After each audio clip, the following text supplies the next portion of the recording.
Hey guys, we got Mark Chappell here. Mike is How you guys here. doing? Doing awesome. Let's see. I'm gonna flip this around. So let's go out here, Mark. Okay. All right, guys. So can you guys hear me okay? Yep. All right, perfect. So Mark's gonna be my cameraman. That worked out pretty well actually. That's why I invited him today. Uh, so we're on the corner of Third Street and Florence. So this is Florence Boulevard going this way. If you pan that way, Mark, you're driving into downtown. So if you guys, let's come out here just a little bit. You guys look on the street there, way at the end. That's the main Florence Boulevard. That's the main drag of Casa Grande. You turn into this little street, also Florence Boulevard, and this is downtown. So super cute. You got the neon sign park there. This weekend, so starting tomorrow, this street and all these streets are going to be closed off for Oktoberfest. Like 12, 13,000 people will be here. This whole street behind us, Third Street, is going to be full of food vendors.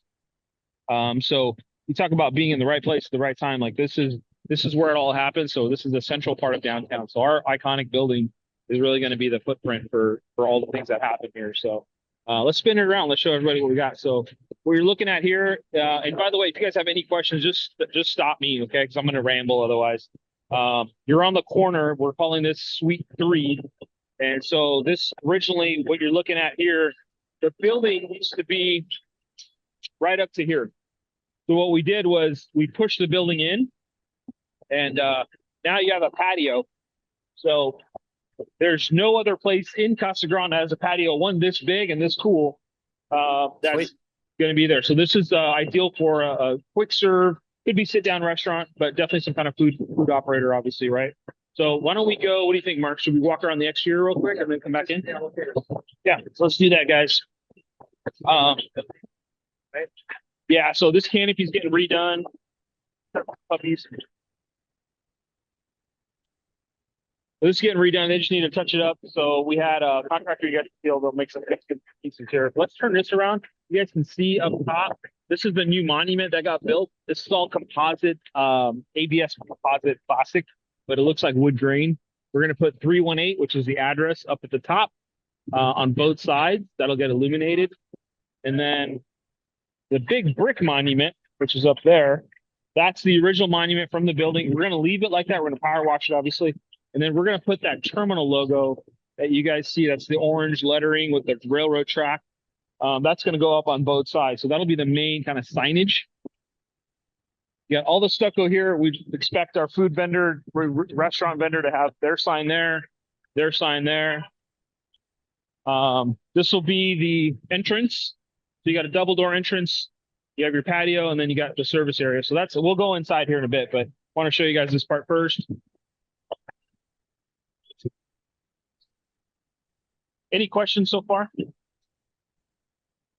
No, it looks great. Okay, awesome.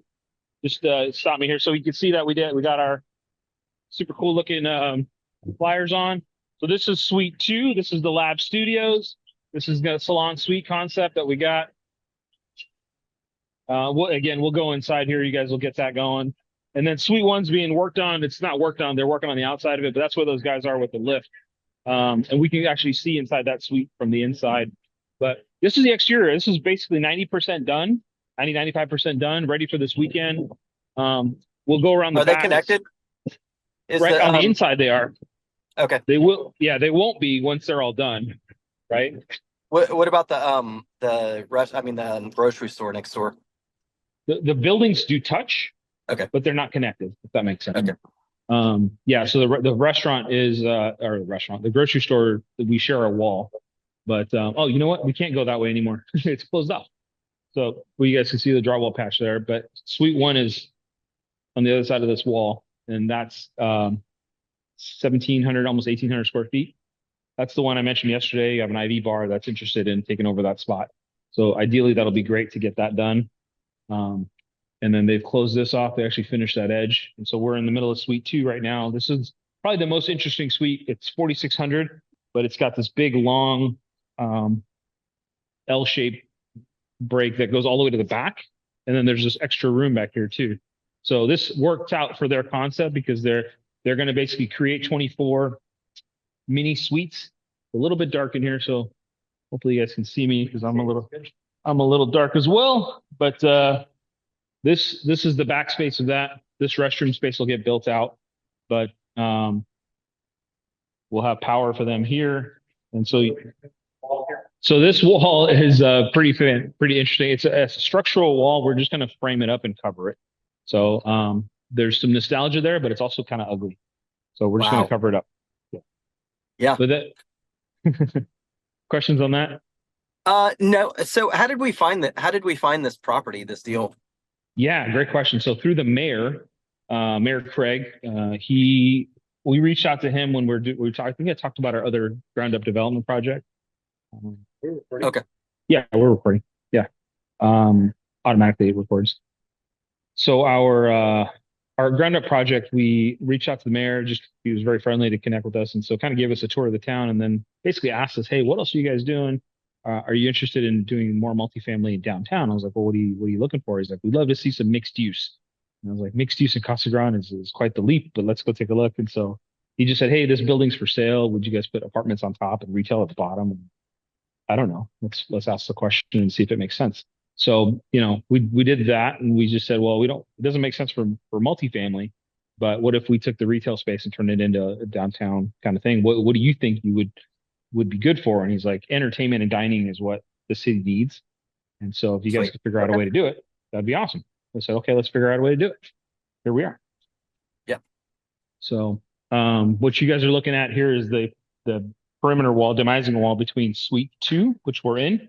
We're walking through Suite 2 into Suite 3. This building, by the way, in the 1950s was a tractor dealership. So Casa Grande is a farming community. And so if you needed a new piece of farm equipment, you would come down here. I don't know the name of the brand, but it was like a green and yellow, not like not John Deere, but in that same color scheme. So this was a showroom. And then we'll show you guys the warehouse in the back. The warehouse is awesome. And that's where they did all the repair work. So you're looking at this demising wall. That's the backside of Suite 3. It's kind of more rectangular, but this would be the inside dining and kitchen area. So that's why we're not looking for a full-scale restaurant, but they'll be able to put a nice kitchen in and still have some interior dining work and then exterior patio. And then now we're on, so that again hasn't been leased out. That's Suite 3. This is Suite 4. This is called pour therapy, like pouring a beverage. They have a pretty large space. It's 3662, I believe, is the square footage. So we're in one corner and you can see all the way to the back there. If you guys can you guys see the orange spray paint? I don't know if you can see any of that. Maybe it's too far away. Too far away. Hopefully you can see the exterior wall. So let's go to this back wall first. Yeah, so this back wall, there's a big X there. We're going to cut a hole out. This is the one I was showing you on yesterday's Zoom video.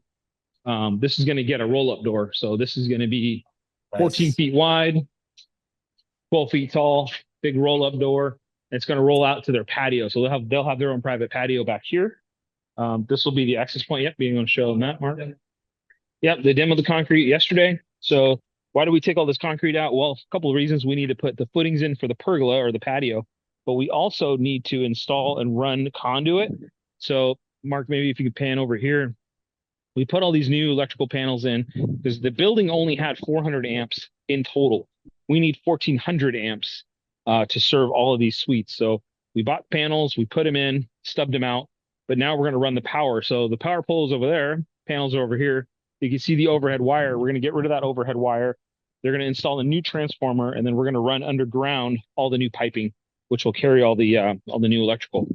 So that's our utility plan. So it's a little tricky to think through how do we do these in the right order so we're not digging stuff up later. So like we're going to dig it up now, run it underground. That way, if there's any changes, we already have the conduit built in. Yeah. Questions? Yes. Okay. You guys can still hear me, right? I'm not talking to myself. Yeah. Okay, cool.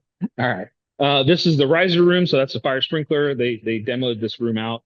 This is the dining room area of the bar, cocktail bar. So like I mentioned, we got a door there. We're going to have a really cool half opening here. So this will be another roll-up window, but it'll be counter height. So you can sit here, have a beverage, look out. Awesome. Yeah, it's going to be really cool. So you look onto 3rd Street. This will be a 16-foot door. Yeah. So this is my, if you can read my chicken scratch, 16 feet. And then we got their entry door is right here. So this will be the entry door will open up. You'll walk into the actual location. So the bar is in the middle of the space. Dining rooms all over. So if you guys haven't seen the floor plans for it, I believe it's in one of the drawings, but they have a big, huge center bar.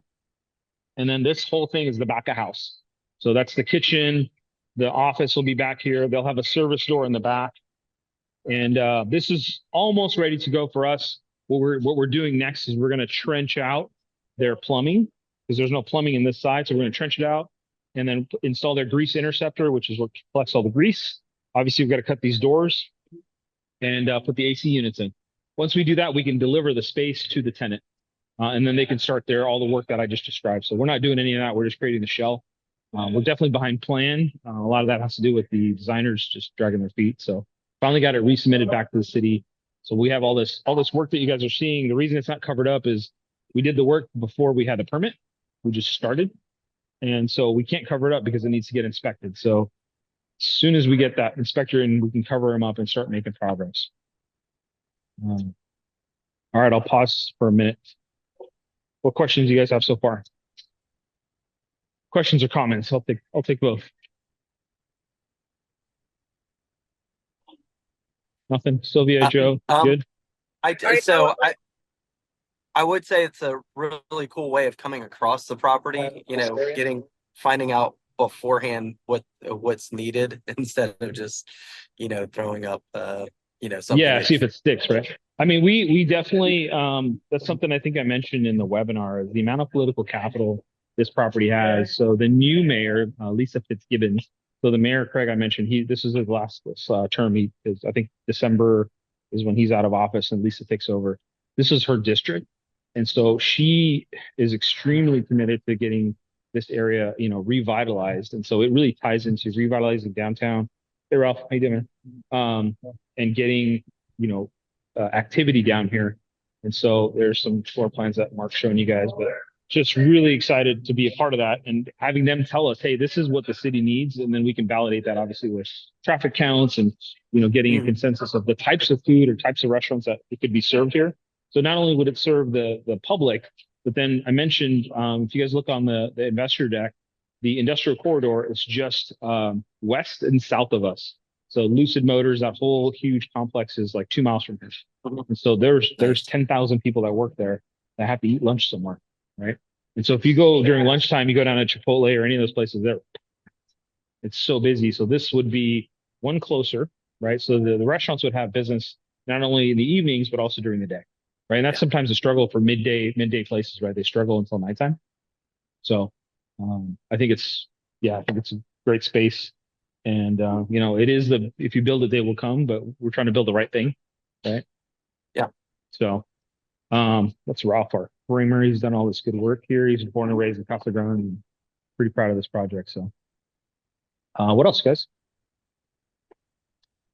I should get the keys and open up the back. That's what I'll do.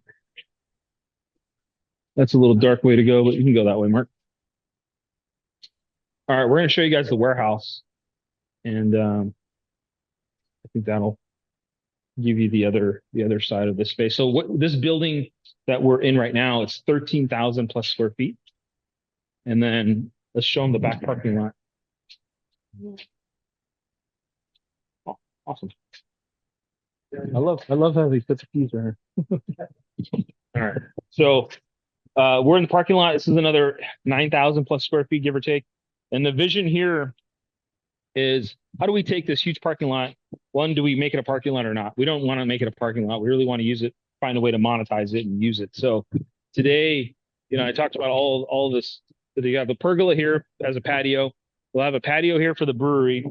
And then the rest of the common space, we really want to put a few other food vendors. So thinking about seasonal type folks that can show up on a cart, coffee cart, churro cart, somewhere where kids can aggregate, kind of hang out while they maybe wait for a table or wait for another place to hang out. The brewery is our vision. If that doesn't work, there is a couple of entertainment folks. Maybe they do. We talked about a bowling alley, a little small for a bowling alley, but it could be an ideal place for, again, family centric type of activity. So let me show you this.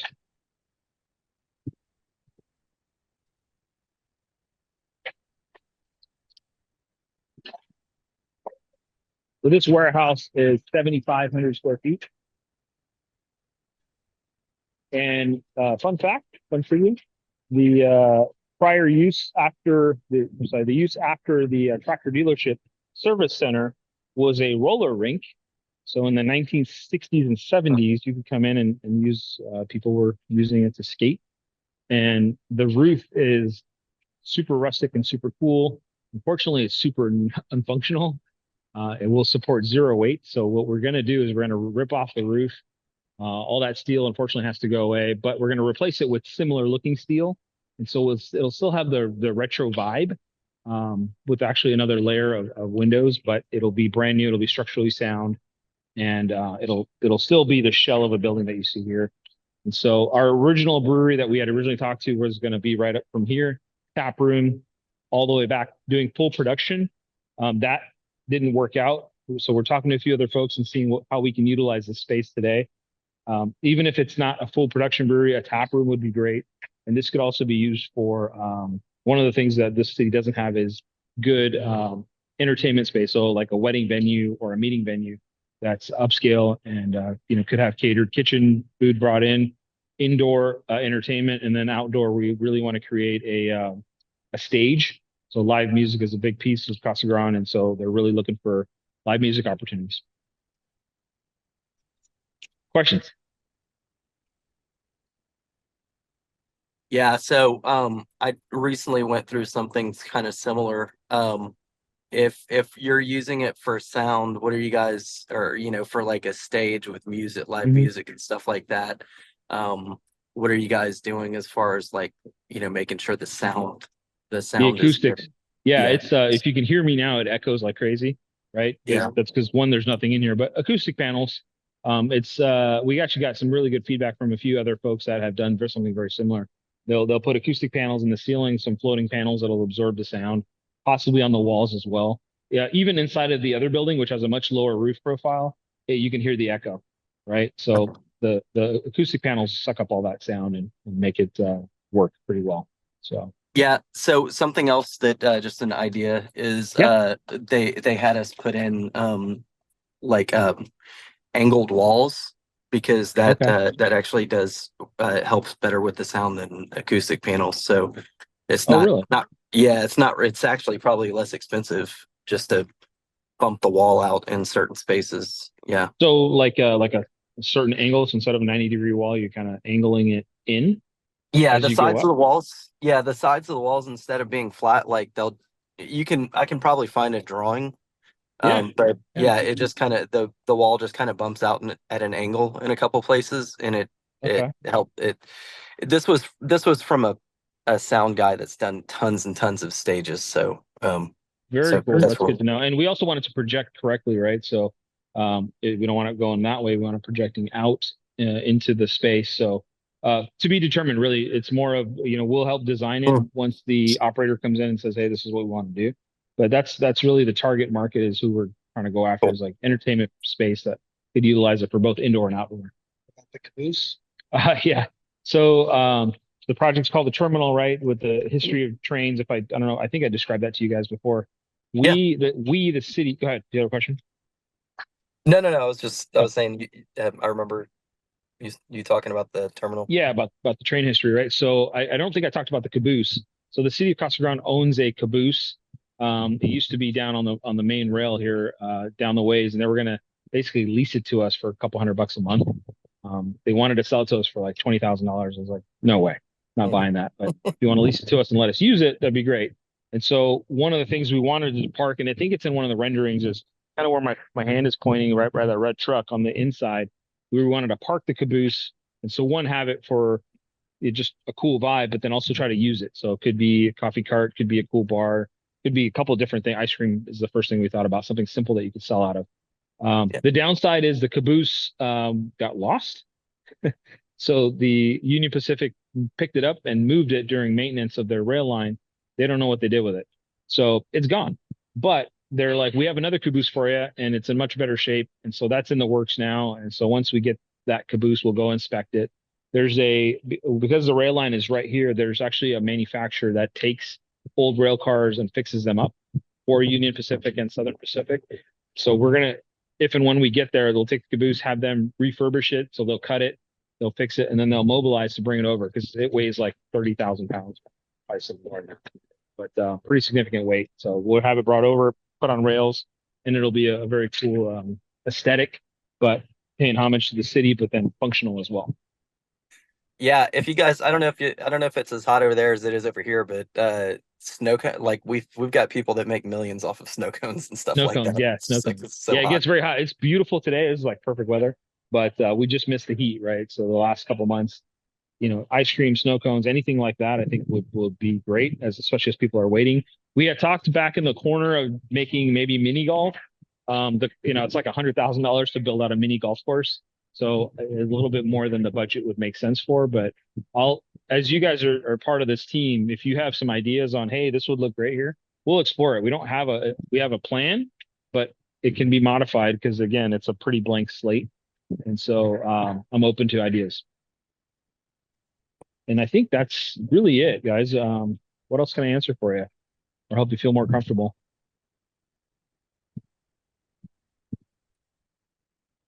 I don't have any questions. Sylvia, any questions? Who No, else I joined think it us? looks really cool. I'm seeing it. Yeah, yeah, exactly. Hopefully, it'll come across once the recording's done. I'll shoot it out to you guys. But talk to your investors. I mean, this is again, we feel very confident about what we're building. Getting it done on a timely manner is going to be key. And so, like I said, this weekend's going to drive some good activity. It's what? Sylvia, it looks great. Oh, looks great. Awesome. And then getting it leased up is the big piece, right? So getting those leases in place creates value for not only our investors, but also obviously the property. And that's what's going to produce the cash flow to get things going. So the bank is ready and waiting. I let them know yesterday, hey, we got funds coming in. They've been kind of waiting on us to hit that million mark to keep it going. So they're ready to go. We got to get those funds in from you guys and then keep the project moving. So I have to write a big check here pretty quickly. Go ahead. I do have a question. So the contractor, Yeah.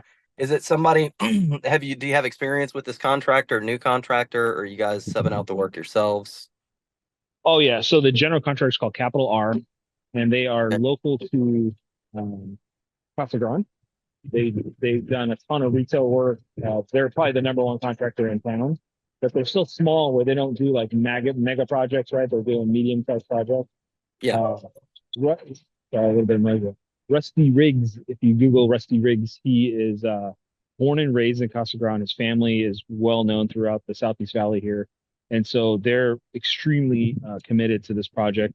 Really, almost on a partnership level, right? Because as we were first kind of helping figure things out, they were like, "Yeah, I would suggest you do this."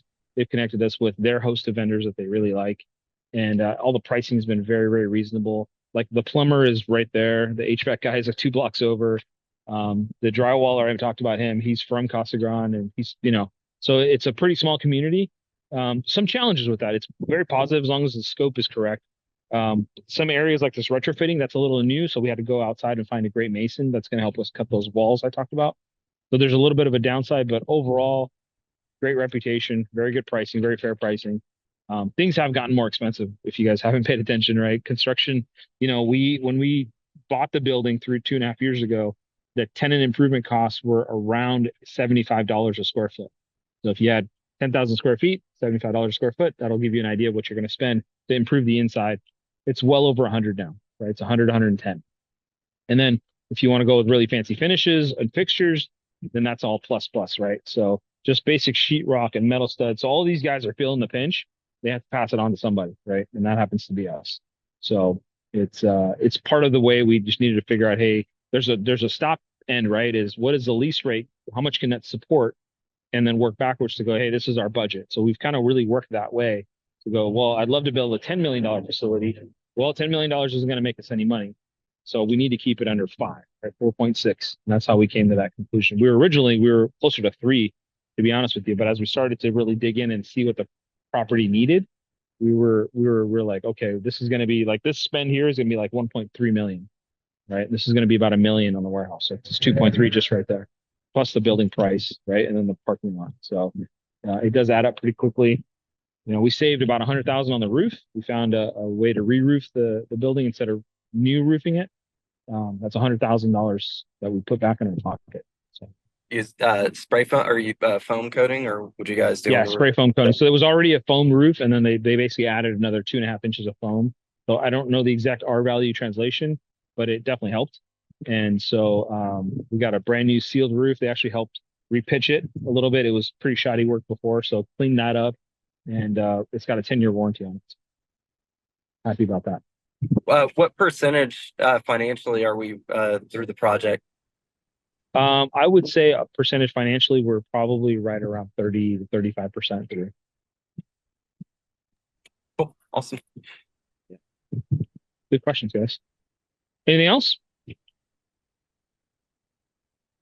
Not that I can think Cool. of right now. So we got about 70% left, but we've left and we're already kind of like understanding the costs and Yeah, exactly. So what we spent, what we know we're going to spend. So what we spent is about 30%. What we know we're going to spend is about 65, 70%. It's almost 100 actually, because we know what the warehouse costs are going to be. We just haven't allocated that yet. We're really trying to focus on getting this finished and leased, and then work on marketing this side out. So, like I said, this is about $1 million. That was about 1.3 million, 1.4 ish. And so we know what we have. We have all the bids. I've signed off on the change order, so I know what it is, which is why there's an urgency to get the equity in, because those equity funds aren't sitting for future use. They're actually paying for bills for work we started. Like what you guys see right here, this concrete work, this is like $9,000, right? They demoed all this out. There's a lot of concrete they hauled. They also demoed some stuff inside. So in 2 days they got it done. A little expensive, but it's done. Right. So that's $9,000. Got to write a check for that pretty soon. Good question. What else? Going once, going twice. Okay. All right. I don't have anything else, but I've got my investors I'm circling back with them next week because they've been busy. Everybody's just busy, Okay. So, Yeah, for sure. It's just, again, like we talked about yesterday, just politely pestering. So that's the key. That's the key. But yeah, let me know what you guys need from us. Sylvia, I got your funds in, so thank you so much. Let me know when is it George? It's George. He's got his paperwork going, and then I think Caleb had a investor finish his paperwork yesterday. We got a couple guys. We got to hammer ourselves. Say hammer. I don't mean that, but you know what I mean. It's what we do. Got to raise members. All right, guys. Thank you so much. Have a great weekend. If you need anything from me, just text me, and appreciate it. So, cheers.